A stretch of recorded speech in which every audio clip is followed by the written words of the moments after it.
attention on the Parrish net. All convoy vehicles proceed to 1250 and hold. Long before sonic booms rock Florida's Space Coast and a space shuttle glides to a stop, dozens of specialized vehicles and their operators snake their way toward the shuttle landing facility at NASA's Kennedy Space Center. They're not your average-looking vans, trucks, or semis either. Each one is equipped with unique gadgets and gizmos to make the shuttle safe to enter, assist the flight crew out, and prepare the spacecraft for towing to a nearby processing hangar. It's a rather big group of people that come out, and each all have an important role, of course. And then when they say, we're definitely landing here, let's go, you know, it's neat to see everybody get in their vehicles and go out and support it. The nucleus of the operation is based in the Convoy command vehicle, a 40-foot-long modified motorhome with state-of-the-art video cameras, recorders, television monitors, a giant communication satellite antenna, and a weather system to monitor the temperature, wind speed, and direction on the runway.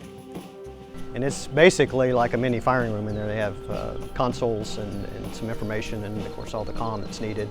And you have the NASA Convoy commander, and then you have USA operations, and you have a safety, and I believe there's a quality guy in it, and there's some support people for it. And that's basically the heart of running the whole operation. Immediately after wheel stop, NASA fire rescue trucks head toward the shuttle, while emergency helicopters hover nearby just in case they're needed. Usage near heat, sparks, or open flame may result in fire. Exposure to fuel may cause permanent damage to the skin, eyes, and respiratory system. To keep the workers who will approach the spacecraft safe from these hazards, they put on airtight protective gear called self-contained atmospheric protective ensembles, or escape suits. They also go through extensive training to pull off this extremely choreographed operation. We have to hook up within 30 minutes. It's very important to maintain cooling, maintain power on the orbiter. In between launches and landings, we've decided we need some kind of simulator to practice. So this big yellow monstrosity here is our orbiter super simulator, we call it. After the shuttle is deemed safe, two convoys deploy onto the runway, one in front and one behind the shuttle. The forward heads toward the nose of the shuttle with vehicles and personnel that remove time-sensitive payloads and experiments. And astronaut support personnel, called ASP, usher the flight crew members out of the shuttle through the White Room truck and into their crew transport vehicle. When I was back on the runway here at KSC, and you know, you go through all the shutdown checks and stuff, and you're talking mission control, and finally it comes to the point where the ASP wants you to get out of the seat so that he can take over. Yeah, I didn't want to get out of the seat. I mean, this was my spaceship. I had it for, 2 weeks on orbit. You can't have it back. I don't want to give it up. Handing over the keys, so to speak, is quite an experience for workers on the ground, too. When the vehicle lands on the runway, when you go into the vehicle, it almost sounds like a musty locker room. So when the crew is coming out, they're asking, what does that smell? It's a fresh air, and we're looking at, what does that smell? It's musty, but it cleans up pretty good. Meanwhile, the aft convoy has deployed from the shuttle landing facility's midfield park site, and it's operating on a very strict time clock.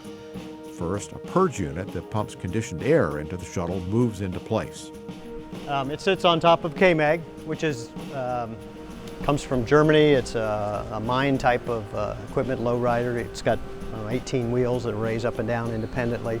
There's 3 ducts that hook in, and they pump conditioned air into the orbiter to keep the toxic gases out and to keep any moisture out that doesn't need to be in there, and to help cool the orbiter from flight.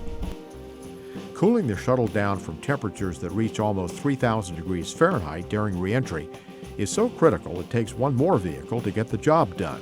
It's got a Freon system in it that circulates, has a heat exchanger in the orbiter, and it circulates around it and takes the heat off of the orbiter so we can stay powered up until we get ready to, until we get into the OPF. Finally, about 4 hours after wheel stop, the hatch is closed and a diesel-powered tractor slowly tugs the shuttle down a 2-mile towway toward Kennedy's orbiter processing facilities called OPFs. The journey marks the end of landing convoy operations, another critical piece to NASA's human spaceflight program.